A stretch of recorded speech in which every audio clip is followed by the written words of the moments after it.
Bonjour, je voudrais raconter dans cette vidéo la vie de Saint Joseph Gabriel du Rosaire. Et son nom de famille c'était Brochero. Pourquoi est-ce que c'est très important de la raconter à cette époque où le pape François est sur le siège de Saint-Pierre? Parce que c'est lui qui l'a canonisé. Et si on veut connaître un petit peu comment il entend l'évangélisation, ce qu'il a dit, ce que certains ont critiqué, parce qu'il disait « Nous ne voulons pas du prosélytisme, nous voulons l'évangélisation ». Et certains ont dit « Eh bien, ça veut dire qu'il est contre l'évangélisation ». Eh bien non, s'il a canonisé Saint Joseph Gabriel, c'est parce que c'est pour lui l'image même du prêtre tel qu'il doit être dans ces régions lointaines, en Argentine. Et cela va permettre aussi de comprendre ce qu'il entendait, le pape François, par aller vers les périphéries, ça veut dire vers les plus pauvres. Qu'est-ce que c'est que cette pauvreté qu'il visait? On peut dire que sans doute, le père qu'il a canonisé en 2018, eh bien, c'est l'image de ce qu'il rêve pour tous les prêtres. Et on verra que on est loin de la critique qui fut apportée. On est loin d'un prêtre 68 quarts avec Saint Joseph Gabriel. Bien au contraire, on est face à un vrai saint catholique. Alors d'abord, qui est-il? Eh bien, il naît le 16 mars 1840 à Villa Santa Rosa, en Argentine, dans une famille de petits propriétaires. Et les révolutions qui sont à cette époque-là, déjà en Argentine, qui se bagarrent pour savoir où est la vraie politique, elle ne touche pas cette région lointaine. Son père, je dirais, il l'élève dans la foi, une foi solide, et il peut garder comme ça toute son adolescence, ainsi que ses frères et sœurs. Il a 10 frères et sœurs, dont 7 seulement survivront. Et il peut garder, grâce à cette famille très unie, toute la pureté, toute l'innocence pendant sa jeunesse. Il le dira plus tard d'ailleurs. Il dira « Une paix inaltérable et une activité incessante régnaient dans ce foyer, pauvre du côté de la fortune, mais riche de vertu, qui faisait fleurir la joie dans toutes nos occupations. » C'est très important à comprendre. Ce qui fait la noblesse du cœur devant Dieu, ce sont les vertus intérieures. Et ces parents-là, tout simples, eh bien c'est ce qu'ils ont communiqué à leurs enfants.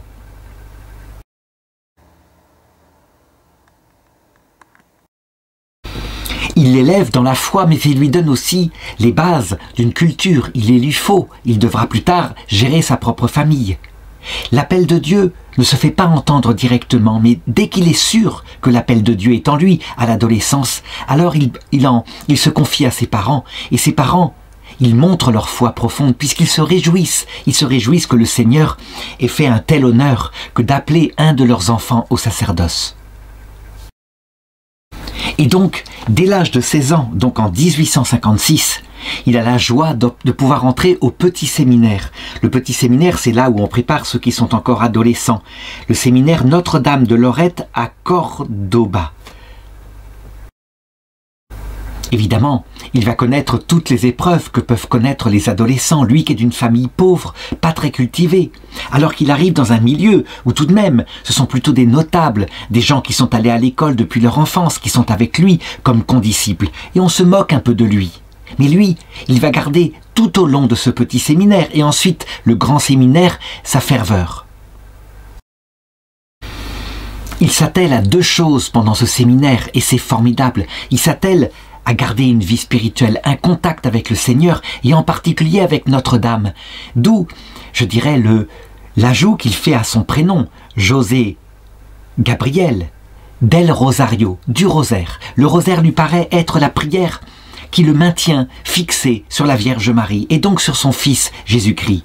C'est aussi à cette époque-là qu'il découvre quelque chose qui est très utile et dont je vais parler dans cette vidéo, les exercices spirituels de Saint Ignace de Loyola. Le pape François, qui est jésuite évidemment, il ne pouvait qu'aimer un tel prêtre qui avait découvert cette technique qui était issue de l'expérience, d'abord douloureuse, puis extraordinaire de Saint Ignace lorsqu'il venait de se convertir pour marcher vers Dieu, je dirais pour se connaître soi-même et pour être sans pitié par rapport à ses défauts afin que tout soit consacré à Dieu. C'est une série de méditations qui sont faites accompagnées par Saint Ignace et qui part du début, à savoir la constatation de son propre péché, pour se centrer sur le Christ qui est connu de manière rationnelle et précise et en même temps affectueuse. Rationnelle et précise parce qu'il y a un début, et ce début, c'est le projet de Dieu. Et il y a un terme, ça veut dire l'accession à la vie éternelle. Et Saint José Gabriel, il va noter en particulier le chemin qui mène de ce début à cette fin. Il en fait sien que celui qui veut venir avec moi travaille avec moi, qu'il me suive dans les fatigues, afin de me suivre dans la gloire. Et c'est ainsi qu'il peut se préparer à son sacerdoce, en se disant qu'il sera au service de ceux pour qui le Seigneur est mort, et toute sa vie sera comme cela. Et donc, afin d'être fixé sur sa mission, celle qui s'est accordée, il veut devenir prêtre, eh bien, il s'attache aux jésuites de Cordoba. Et très tôt, il commence à collaborer avec eux. Il devient d'abord catéchiste, c'est ce qu'il y a de fondamental. Pouvoir apprendre peu à peu à prêcher en parlant aux enfants, qui, je dirais, sont un bon public, gentil. Apprendre aussi à exercer de l'autorité sur eux. Parce que les enfants, eh bien, si on n'a pas la manière de faire, on ne peut pas non plus enseigner. Il devient ensuite lecteur. Durant les retraites qu'il suit chaque année avec les exercices de Saint Ignace, ça veut dire le bras droit du prêtre qui, pendant les exercices, va lire les indications qui sont données par Saint Ignace.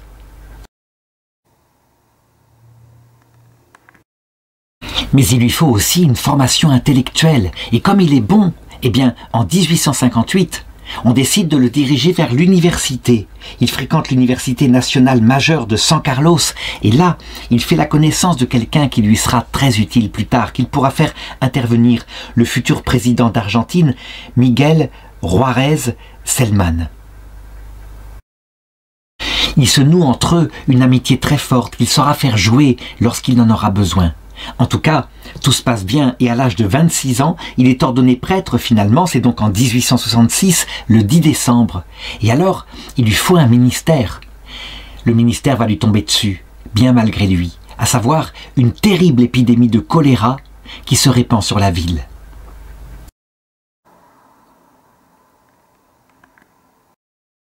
On peut dire que pour un jeune prêtre fervent, c'est véritablement la meilleure école du Seigneur. En effet, il le sait, s'il va porter aux malades ce dont ils ont besoin et ce pourquoi il a été ordonné, à savoir les sacrements, mais aussi des aides matérielles. Parce que, évidemment, la vie de la ville est désorganisée. S'il y va, il pourra mourir. Or, il vient de sortir de presque 10 ans d'études. Est-ce que ça vaut le coup? N'importe quel prêtre dirait, je vais plutôt me préserver. Lui, pas du tout, il y va. Et les gens témoigneront déjà à cette époque-là. Il disait, Brochero quitta le foyer où il venait de s'installer pour se mettre au service de l'humanité souffrante. Dans la ville, comme dans la campagne, on le voyait courir d'un malade à l'autre, offrant le réconfort religieux aux mourants, recueillant les derniers aveux et donnant l'absolution. Cette période a été l'une des plus exemplaires et héroïques de sa vie. Mais c'est surtout la période où il se forme. Il se rend compte que s'il s'attache à une carrière de prêtre et à la vie terrestre, il ne sera jamais un bon prêtre. Il doit être donc prêt à chaque instant, dans toute sa vie, à partir vers le Seigneur. Il ne doit pas s'attacher à la terre et ainsi, il sera libre, il pourra travailler au champ du Seigneur. C'est donc fondamental. Un prêtre qui serait attaché à réussir son sacerdoce, et on peut le comprendre après tant d'années d'études, est un mauvais prêtre. Un prêtre qui n'a que les brebis du Seigneur. Et l'idée que bientôt, demain peut-être, aujourd'hui, il peut paraître devant le Seigneur, alors il est libre et il peut être un bon prêtre. Il va rester marqué par cette expérience qui est fondamentale. Ne travailler qu'à l'espérance théologale, ou alors être esclave de cette terre. Il a choisi. Le choléra va faire 4000 morts dans la paroisse de Cordoba. Donc c'est véritablement terrible, d'autant plus qu'à cette période-là, il faut s'en souvenir. On ne sait pas d'où vient le choléra. On ne sait pas qu'il y a des microbes. On pense que c'est la colère de Dieu, peut-être à cause des péchés. Toujours est-il que, déjà, il est là pour parler de la nécessité de se convertir. Et les gens, du coup, ils écoutent, puisque la cause n'est pas connue. Et donc ils se disent, c'est peut-être la colère de Dieu à cause de nos péchés. Il survit à l'épidémie et évidemment 1 an plus tard, alors son évêque doit lui confier une paroisse. Et comme il a vu le zèle extraordinaire de ce jeune prêtre, eh bien, il lui confie une de ces immenses paroisses qui existent à l'époque en Argentine. La paroisse qui s'appelle la vallée de la Tras La Sierra. C'est une immense étendue de plus de 4000 km² de vallées et de montagnes. Il faut imaginer, cette paroisse, elle fait comme largeur peut-être 40 km et comme longueur 100 km. C'est une immense région, tout en longueur, infestée de brigands. Et il y a très peu d'habitants. Il y a peut-être 10 000 habitants en tout sur cette région. Mais ces habitants sont dispersés ici et là dans des hameaux. Autant dire que ce prêtre doit prendre les moyens de son apostolat. Il doit se déplacer de hameau en hameau. Et donc, son principal collaborateur, ça va être sa mule. Tout simplement, il monte dessus et il part.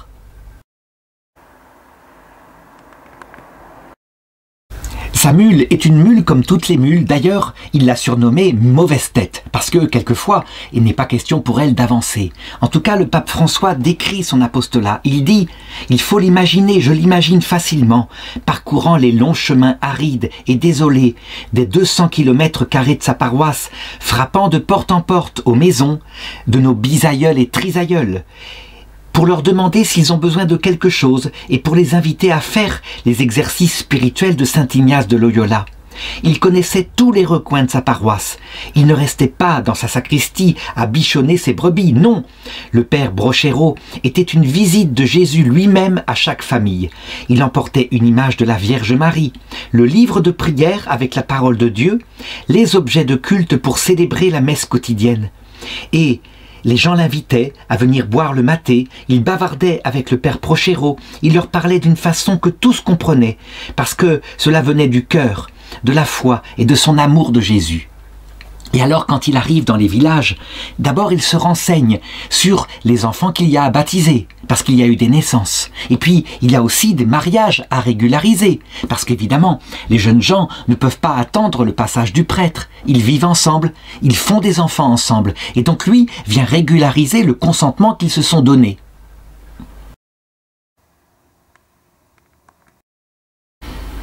Le plus gros apostolat, évidemment, c'est le ministère de la confession, parce que les gens sont quelquefois restés 1 an sans voir un seul prêtre, et ils ont tout le péché sur leur cœur. Alors lui, très simplement, il les invite à tout dire, n'ayez pas peur, moi j'oublie, c'est toujours les mêmes péchés, mais il faut vous entraîner à vous confesser, parce que quand vous paraîtrez devant le Seigneur, là, il n'y aura pas de vérité qui sera cachée, votre cœur sera à nu. Et il leur parle du but de cette vie terrestre, de ce qui les attend bientôt, la venue du Seigneur, le fait que cette vie n'est qu'un passage. Et ça fait que les gens, ils l'aiment de tout leur cœur parce qu'il donne sens à leur vie. Et le pape François continue son portrait en disant « Le père Brochero, c'était un pionnier lorsqu'il allait dans les zones les plus éloignées géographiquement et socialement pour apporter à tous l'amour, la miséricorde de Dieu. Il ne restait pas dans son presbytère. Il s'usa sur sa mule et finit par attraper la lèpre. Mais ça, j'en parlerai tout à l'heure. L'essentiel, c'est que cette paroisse, elle reste sa paroisse durant près de 40 ans.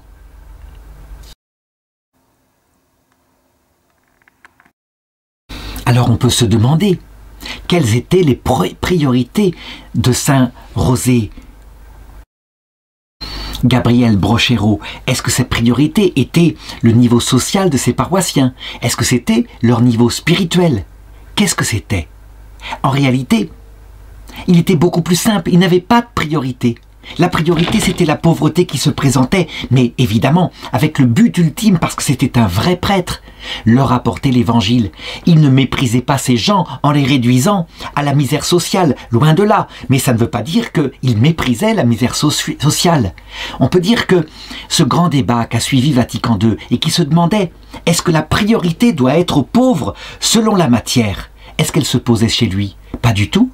Toute la pauvreté l'intéressait et il sait que ceux qu'il avait devant lui, c'étaient des hommes complets. Donc des hommes qui ont droit à connaître dès leur enfance le but de la vie. Et donc qui ont droit au baptême quand ils sont des bébés. C'est la pauvreté d'un bébé. Mais quand il arrive dans une région où il y a la maladie, eh bien la première pauvreté, c'est de s'occuper de la maladie. Et lorsqu'il peut utiliser le pouvoir qu'il a auprès de celui qui est devenu président de la République pour faire construire un pont ou faire creuser un puits parce qu'il voit bien, les gens lui en ont parlé, ils font des kilomètres pour aller à la source. Alors il se sert de son pouvoir et il obtient du gouvernement le subside qui fait que la route passe, le pont est construit, le puits est creusé. À la lumière de Saint José Gabriel, on peut dire que la grande polémique que nous on connaît à partir des années 60 et qui dit que mais non, il ne faut pas annoncer l'évangile, il faut d'abord augmenter le niveau de vie de ceux chez qui on va en mission. C'est pas du tout une polémique chez Saint José Gabriel, loin de là. L'homme est complet et il se souvient de la parole de Jésus. L'homme ne vit pas seulement de pain, mais de toute parole qui sort de la bouche de Dieu. Et ça ne l'empêche pas, en même temps, de connaître la parole de Saint Jacques qui dit « Toi, tu vas vers quelqu'un qui te demande à manger parce qu'il meurt de faim, et tu lui dis « Je vais prier pour toi, mon frère, compte sur ma prière. » Et l'autre, il repart sans avoir à manger, en mourant de faim. Où est ta foi qui n'agit pas? Donc, toutes les pauvretés l'intéressent. Alors je voudrais tout de même insister maintenant sur son rôle de prêtre, sur l'enseignement qu'il donnait à ses fidèles, parce que, évidemment, il était prêtre pour cela. Et donc, il avait inventé une méthode, la méthode du pot-au-feu créole. Ça veut dire que plutôt que de donner, je dirais, un sermon avec un thème particulier en suivant la liturgie, il aimait regarder l'évangile du dimanche précédent, et quand il arrivait dans une région, il adaptait toujours à la situation qu'on lui indiquait.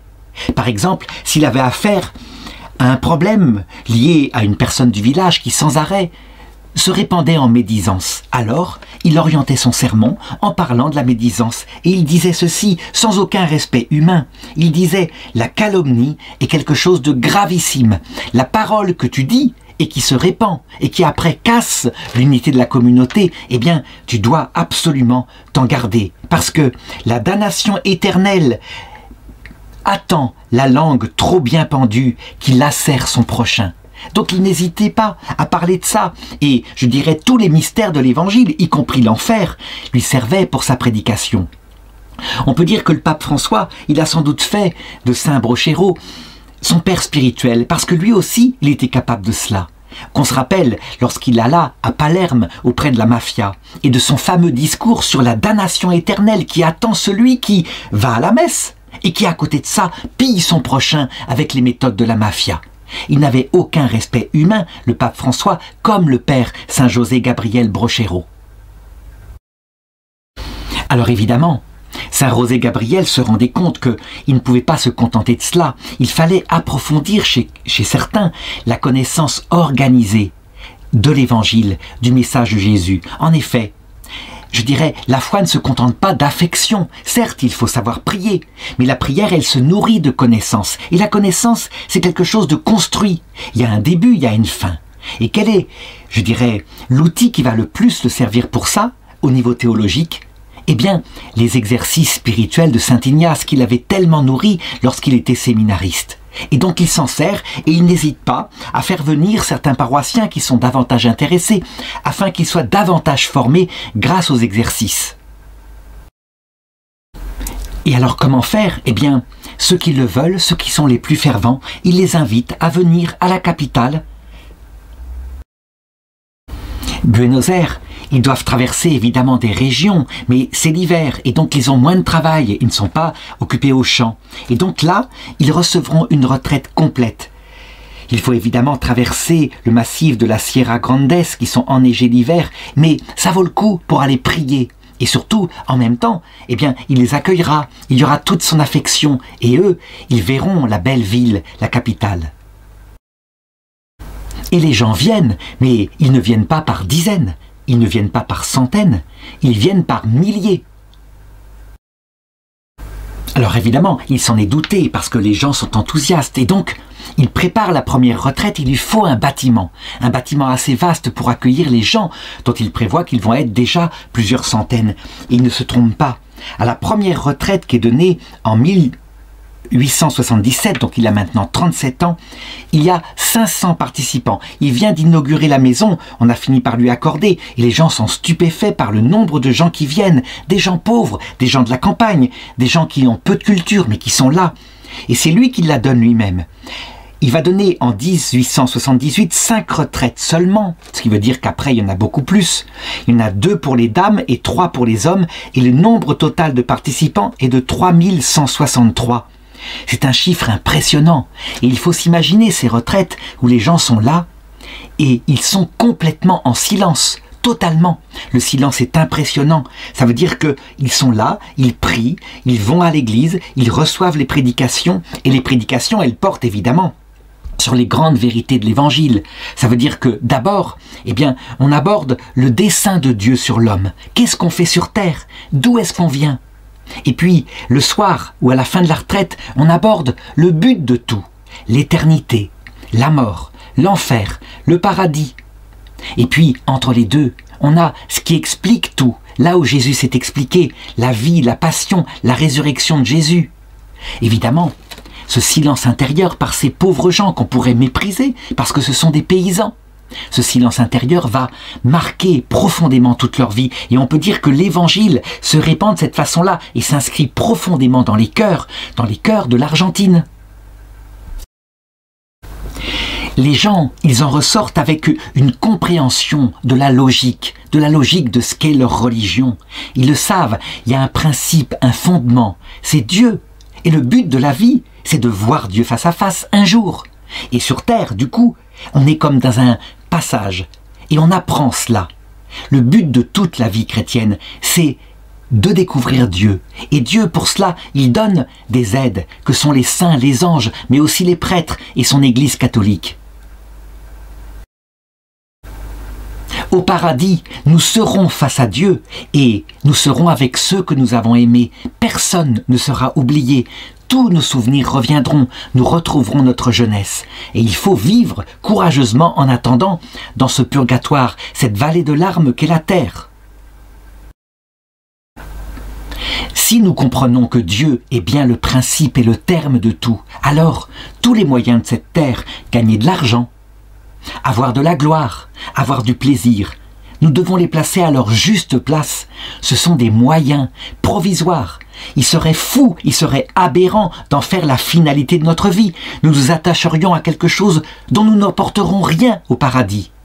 Est-ce que ça veut dire qu'il faut mépriser ces moyens? Non. Un père, une mère de famille doivent s'occuper de leurs enfants et donc ils doivent gagner leur argent. D'où l'intérêt de faire courageusement son travail au jour le jour. Mais ces moyens-là ne sont que des moyens. Il faut communiquer à ses enfants les vertus morales, la droiture du cœur, qu'ils pourront eux aussi transmettre à leurs enfants, et eux, ils pourront emporter ces valeurs au paradis. On le voit, les exercices spirituels, ils sont non seulement remplis de ce qu'on appellerait la théologie dogmatique, donc la connaissance des principes qui expliquent la vie terrestre, mais ils sont remplis aussi de théologie morale, ça veut dire la connaissance de ce qu'est le bien, de ce qui est un moyen par rapport à une finalité, et aussi de la connaissance de la psychologie humaine, parce que tout ça se fait dans un devenir, et donc il y a une connaissance profonde des tentations qu'on devra affronter dans le combat spirituel. La prière, c'est ce qui nous unit à Dieu, ainsi que le comportement moral droit par rapport à ceux qui nous entourent. Ceci étant dit, on doit connaître que ça se passera dans un combat. Comment est-ce qu'on reconnaît l'exercice du démon? Eh bien, c'est qu'il va nous proposer des choses faciles, avec énormément de facilité.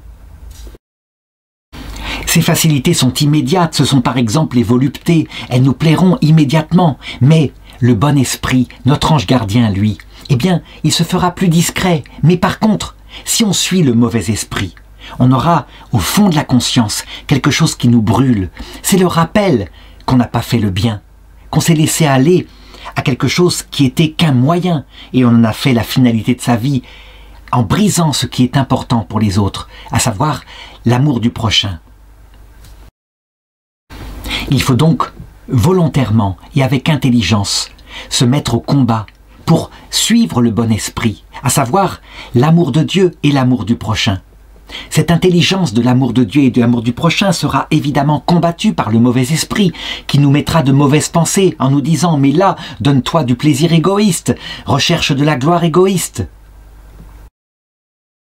Si on est lucide que ceci vient du mal, alors on se battra pour le bien et au fur et à mesure que cette bataille avancera, elle sera de plus en plus aisée, de plus en plus facile. Ça veut dire que notre âme se conformera à celle du Christ. On le voit, ce sont donc des bases adaptées à tout homme, des bases de la vie spirituelle.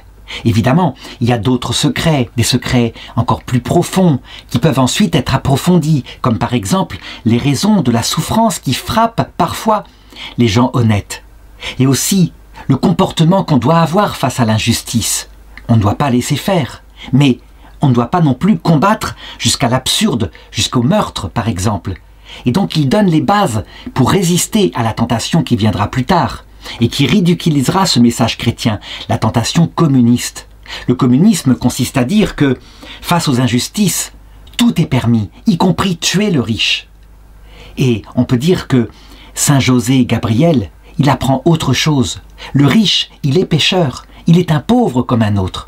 Certes, il ne faut pas laisser faire les injustices, mais on doit aimer la personne de celui qui tombe dans le péché comme cela à cause de ses richesses. Il faut se souvenir que son âme est en danger. C'est très important à comprendre. On peut dire que l'apostolat de Saint José Gabriel aura été comme une prévention du communisme. Malheureusement, évidemment, les hommes ne sont pas capables parfois de ne pas se plonger dans l'aspect politique uniquement, et donc il y aura au XXe siècle, en Argentine, des combats militaires, armés et non pas spirituels contre le communisme.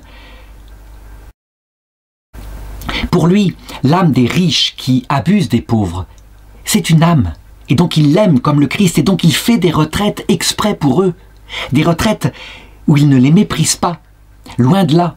Et à un moment donné, où il y a des grands pécheurs comme ça qui arrivent pour une retraite, parce que lui les regarde du point de vue de l'âme, alors que d'un point de vue social, ils sont riches, ils sont posés, ils sont nobles, ils sont honorés.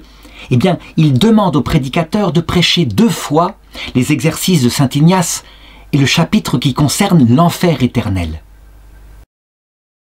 Et c'est ce qu'il dit au prédicateur. Il lui dit « Tombez-leur dessus, car vous avez là 4 hommes si durs dans leur comportement, que le diable lui-même ne vient même plus les tenter, tellement ils sont habitués au péché. »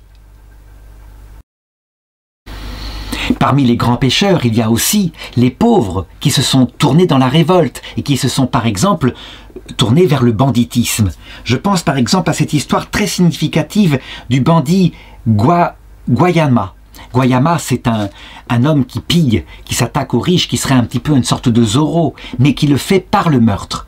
Et pour lui, c'est quelque chose qui est abominable. Alors, il part dans la pampa, il part avec sa mule, et il essaye de le trouver partout, et il finit par tomber sur lui. Il le rencontre, et l'autre lui explique pourquoi il est devenu bandit. Il avait des dettes, il n'arrivait pas à les payer. Il y avait les usuriers qui étaient là, sans pitié. Et donc, à un moment donné, il s'est révolté et il est parti en colère pour prendre ce qu'il n'avait pas. Pour sa famille, parce que c'était principalement ça qu'il voulait défendre. Alors, il lui promet qu'avec les grandes relations qu'il a, il obtiendra pour lui un indulte. Il ne sera pas condamné. Mais il lui demande de renoncer à tout ce banditisme et de suivre avec lui une retraite, une seule retraite, avec les exercices de Saint Ignace. Il s'engage même, comme prêtre, avec l'argent qu'il a pu gagner, parce que les dons affluent, ne serait-ce que pour le centre de retraite qu'il a créé, de payer ses dettes, et il pourra revenir ainsi dans la vie normale. L'autre accepte, il suit la retraite, et malheureusement, eh bien, les autorités ne tiendront pas leur parole. Il tombe à un moment donné dans une embuscade, et il est fait prisonnier. Alors on imagine, hein, le père José Gabriel, le malheur de conscience qu'il a là. Il va faire des pieds et des mains de toutes les autorités qu'il connaît. Il utilise son influence, son rôle de prêtre, il utilise ses amitiés d'enfance pour que le bandit soit relâché. Malheureusement, rien n'y fera. On le tient enfin, il avait fait beaucoup de dégâts et donc il est fusillé. Et c'est pour lui, je dirais, une vraie souffrance parce que il avait donné sa parole et il n'a pas pu tenir sa parole. Donc il va passer son temps et le reste de sa vie à non seulement prier pour lui, à pleurer son ami qui était mort ainsi si traîtreusement, mais à prier pour son âme afin qu'il aille au paradis. Cette histoire est très significative parce que elle manifeste comment est-ce qu'on peut comprendre pourquoi il y eut des pauvres ensuite au XXe siècle pour se révolter et entreprendre une guerre révolutionnaire contre les riches qui avaient accumulé des propriétés immenses mais qui étaient aussi capables de toutes sortes de traîtrises. En réalité, pour le prêtre catholique qui était Saint José Gabriel, eh bien les vrais pauvres, c'était les riches en argent qui abusaient de leur pouvoir et dont leurs crimes à cause d'accumulation de richesses, était un cri vers Dieu. Mais c'était aussi les pauvres qui tombaient dans cette guerre révolutionnaire et qui tombaient dans le meurtre à cause de leur très grande colère. Ils n'étaient pas dans une lecture communiste, bien au contraire. Il ne prenait pas parti pour les pauvres qui étaient devenus bandits. Non, il prenait parti pour les âmes de tous ceux pour qui le Christ était mort. Voilà un vrai prêtre catholique. Et voilà la solution, la réponse catholique au communisme. Alors on a accusé Saint José Gabriel de prêcher la vie éternelle et comme ça d'être un complice des riches, puisque comme ça les pauvres ne se révoltaient pas. Bien au contraire. Bien au contraire, pour lui, il fallait lutter pour la justice sociale. C'était très important, mais pas par n'importe quelle manière. Pas par la méthode haineuse de la lutte des classes, non, par la méthode pleine d'amour qu'enseignait le Christ, la conversion des riches en particulier, et il l'obtenait, mais pas toujours malheureusement.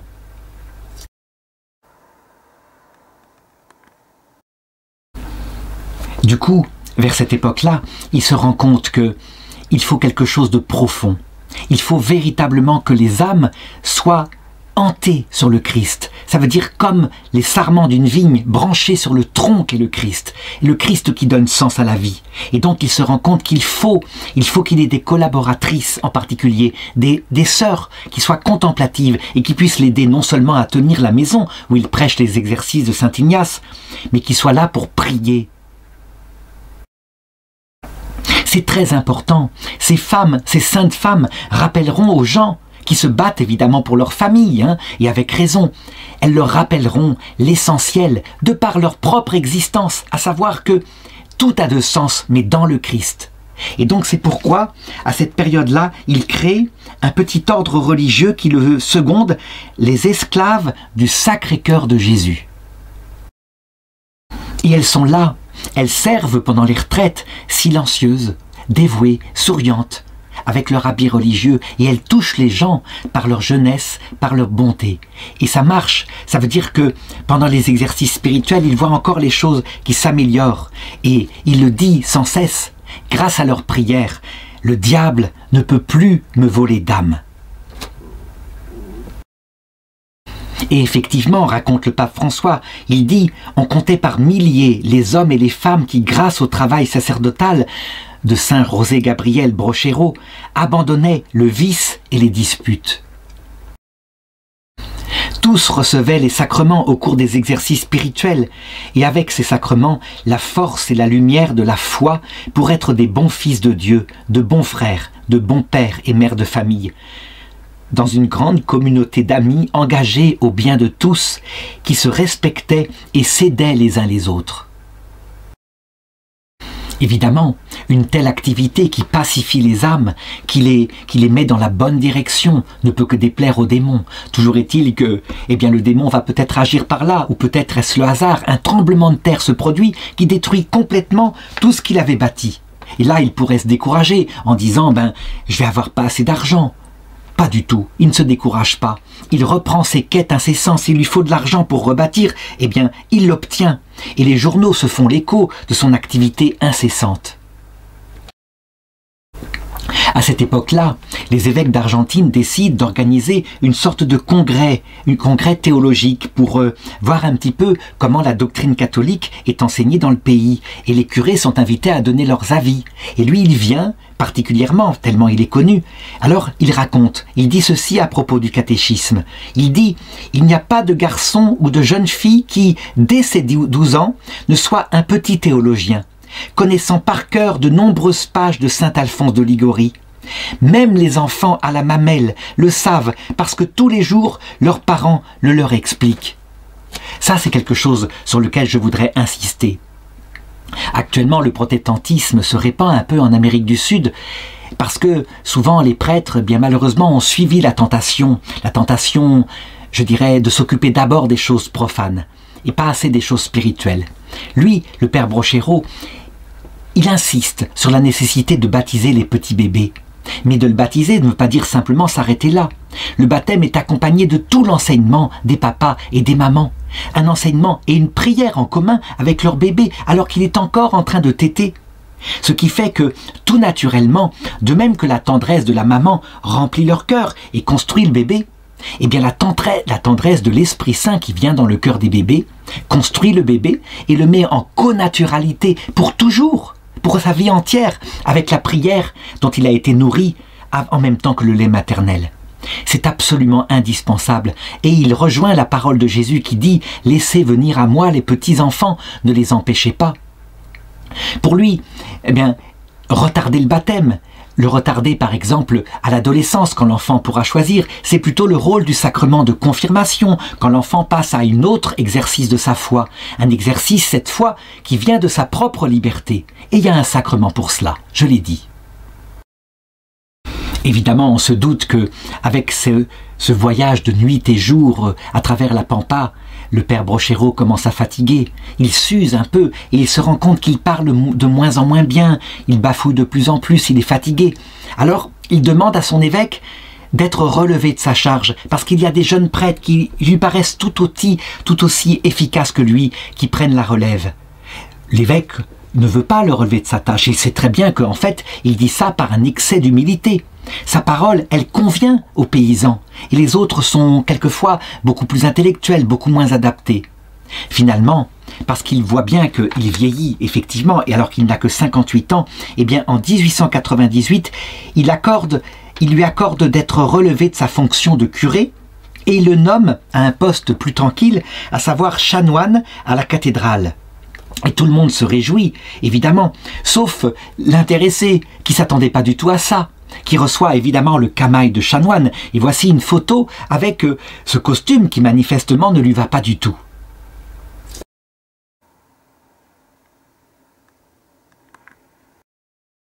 En fait, chanoine, c'est un poste honorifique. Ça consiste aussi à chanter l'office à la cathédrale. Et puis, lui, il est fait pour prêcher. Il s'attendait à une petite cure comme ça en ville, quelque chose comme ça. Eh bien, il accepte, tout simplement. Évidemment, il a aussi un petit revenu qui a grandi, parce que chanoine, c'est plus que simple curé de paroisse. Eh bien, il veut rester pauvre, et son argent, il est distribué à peine reçu aux pauvres. Évidemment, des gens qui sont là lui disent « Mais tout de même, maintenant vous êtes chanoine, monsieur l'abbé, vous n'êtes plus simplement un simple curé sur une mule, donc vous devez tenir votre rôle. » Et il répond « Oh, je n'ai pas d'argent, mais Dieu y pourvoira. » Car les pauvres sont dans une bien plus grande nécessité que moi. Et le pape François de décrire l'attitude à cette époque-là, et il se rendait bien compte, dit le pape François, qu'il n'était plus dans sa vocation.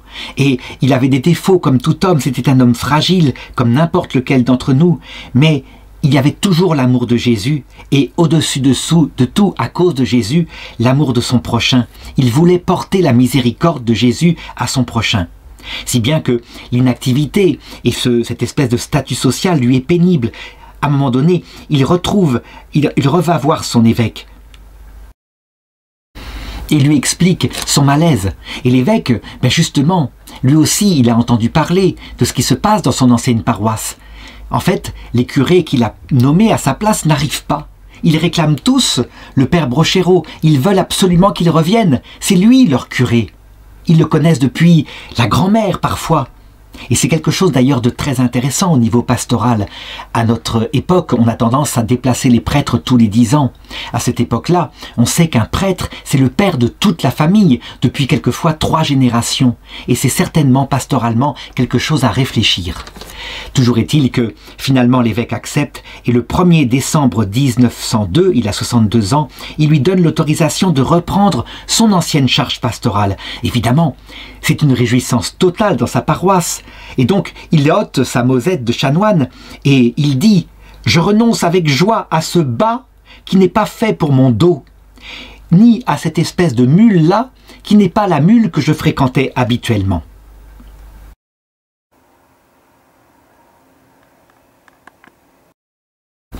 Et donc, il reprend son apostolat. Et tout d'un coup, lui qui était un petit peu comme un petit vieillard dans les rues de Buenos Aires, il redevient le jeune prêtre qu'il était. Il reprend toute son énergie. C'est comme si il était dans sa vocation.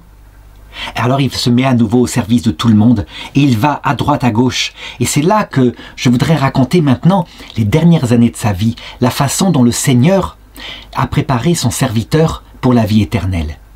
Il faut se souvenir, évidemment, s'il fait cet apostolat-là, s'il le fait avec tellement de zèle, c'est certes par amour du Seigneur, mais c'est aussi, et c'est forcé, parce qu'il aime cet apostolat-là.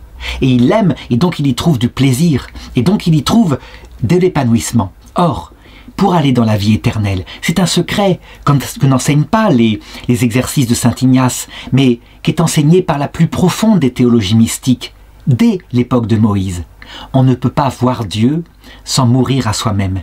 Et donc sans renoncer à tout ce qui fait la sève de sa propre vie. Et pour lui, sa propre vie, c'est non seulement la présence du Seigneur dans son cœur par la prière, mais c'est son apostolat. Alors qu'est-ce que va faire le Seigneur? Eh bien, il va le priver de ce qui est son trésor, afin de créer en lui aussi un cœur brisé, un esprit humilié, un cœur de pauvre, afin qu'il puisse entrer directement à sa mort dans la vie éternelle. Quelle est la chose qui peut le plus lui retirer son apostolat? Ça pourrait être par exemple le fait qu'il ne puisse pas parler. Eh bien, ça va être quelque chose de bien plus terrible. En s'occupant de ces paroissiens qui ont la lèpre, puisqu'il y a beaucoup de lépreux à cette époque-là en Amérique du Sud, il la contracte. Et là, malgré tout l'amour que ces paroissiens ont pour lui, le fait qu'il est lépreux, ça les inquiète. Ils s'inquiètent pour leurs enfants. Et donc, ils hésitent à le recevoir comme ils le faisaient avant dans leur maison, dans leur famille, pour parler. Ils le savent, c'est quelque chose de trop contagieux et de trop dangereux. Si bien que, eh bien son apostolat, il le voit qui file entre ses mains, il ne peut plus l'exercer comme avant. 4 ans plus tard, du coup, l'évêque, qui a reçu évidemment des nouvelles de ce qu'il fait, le relève de nouveau de son apostolat. Et lui, il est de plus en plus malade, si bien que il demande l'assistance à sa propre sœur. Et il demande avec insistance si elle peut le recevoir parce qu'il n'a pas de lieu où il puisse se reposer.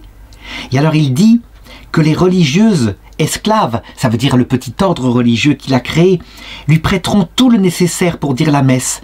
Et en outre, il lui dit « Aide-moi à pourvoir aux nécessités des pauvres qui viendront frapper à ma porte, puisque je n'ai plus d'argent pour leur donner. » En 1910, il rédige son testament et il dit « Il faut que mes exécuteurs testamentaires trouvent un menuisier du coin pour qu'il me fasse une caisse toute simple, qu'ils gagnent quelque chose pour ce travail, et quand ils y auront placé mon cadavre, qu'on l'enterre dans n'importe quel petit point de l'allée principale du cimetière actuel. »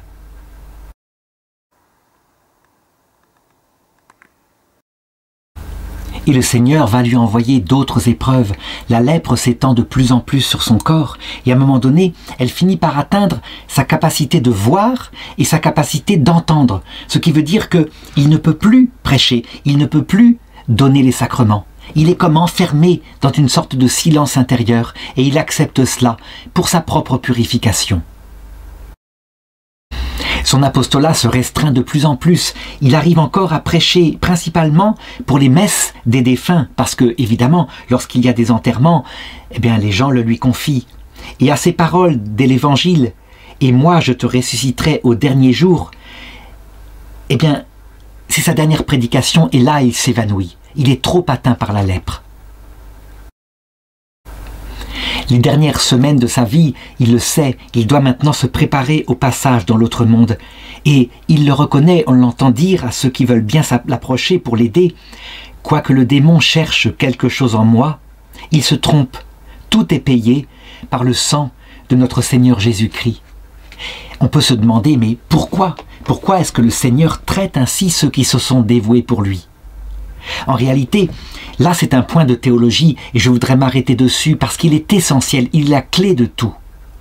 S'il suffisait, pour entrer dans le paradis, d'aimer Dieu de tout son cœur, de toute son âme, de toute sa force, Saint José Gabriel, véritablement on peut le dire, il irait tout droit au ciel. Le problème, c'est qu'il faut une autre condition indispensable, parce que sinon on ne peut pas supporter la vision béatifique. Cette condition, elle vient de la Trinité elle-même, non pas par une volonté capricieuse, mais par son essence même. Ça veut dire que Dieu, notre Dieu trinitaire, infiniment puissant, c'est le jaillissement du Père. Infinie lumière, c'est ce qu'on appelle le Verbe de Dieu, la propre connaissance que le Père a de lui-même. Et puis cet amour infini qu'on appelle le Saint-Esprit, ce jaillissement total, eh bien ce Dieu unique, qui est le Créateur du monde, qui est plus puissant que nous, petite créature misérable, il est infiniment humble. Ça veut dire qu'il n'est pas seulement amour et lumière, il est infiniment humble. Et ça, c'est Jésus-Christ qui l'a révélé. Le problème, c'est que cette humilité infinie de Dieu est tellement stupéfiante que si elle nous était montrée comme ça directement, nous, misérables avec nos petites avancées, et le Père José Gabriel lui-même, avec ce grand apostolat qu'il a commis, s'il arrivait dans l'autre monde en disant « Seigneur, j'ai bien travaillé pour toi », il ne pourrait pas supporter la vision béatifique devant un tel Dieu qui, lui, est infiniment humble. Et donc il faut que même des grands serviteurs de Dieu comme lui, il faut qu'ils soient détachés de tout, qu'ils arrivent tout pauvres. Et c'est ce qui va se passer pour lui. Et c'est à ce moment-là, quand on s'est fait tout pauvre, alors qu'on risque son âme en étant prêtre, puisque on s'enrichit de la prédication qu'on fait. C'est à ce moment-là que le Seigneur peut nous élever et nous couronner roi de son cœur parce qu'on s'est abaissé. Eh bien, le Père José Gabriel doit apprendre cela. Qu'on se souvienne, par exemple, à peu près à la même période, comment Dieu a pris la même chose à sa petite sainte Thérèse de l'Enfant Jésus, qui elle n'avait que comme trésor unique Jésus-Christ seul, et qui n'avait aucun apostolat, aucun trésor. Alors, elle aussi, il lui a appris l'humilité en lui retirant le seul trésor qu'elle avait, à savoir Jésus-Christ. Il se cacha à son âme, elle vécut un désert spirituel absolu, mais il fallait elle aussi qu'elle meure à elle-même. On peut dire que là, il y a la clé de ce qu'on appelle le mystère de la croix. Pourquoi est-ce que les amis de Dieu, tellement plus grands, plus dévoués que nous, y passent aussi? Eh bien, parce que personne ne peut voir Dieu sans mourir à soi-même, pas même Saint José Gabriel.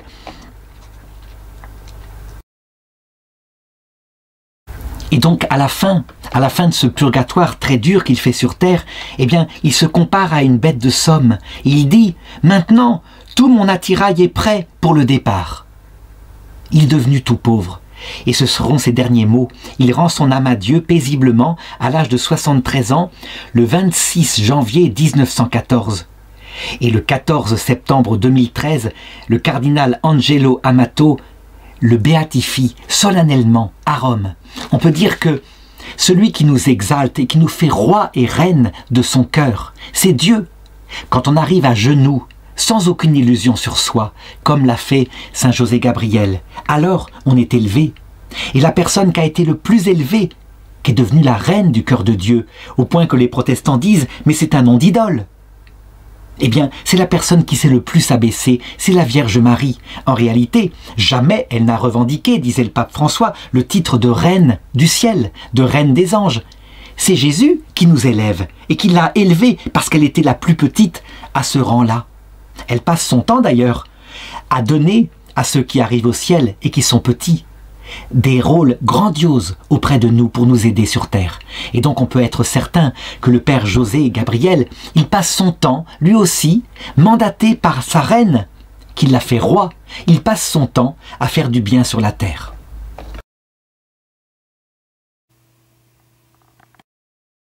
En tout cas, les choses ne s'arrêteront pas là pour la gloire de Saint José Gabriel, puisque un second miracle est reconnu comme authentique, et le 16 octobre 2016, au cours d'une magnifique cérémonie, dont voici quelques photos,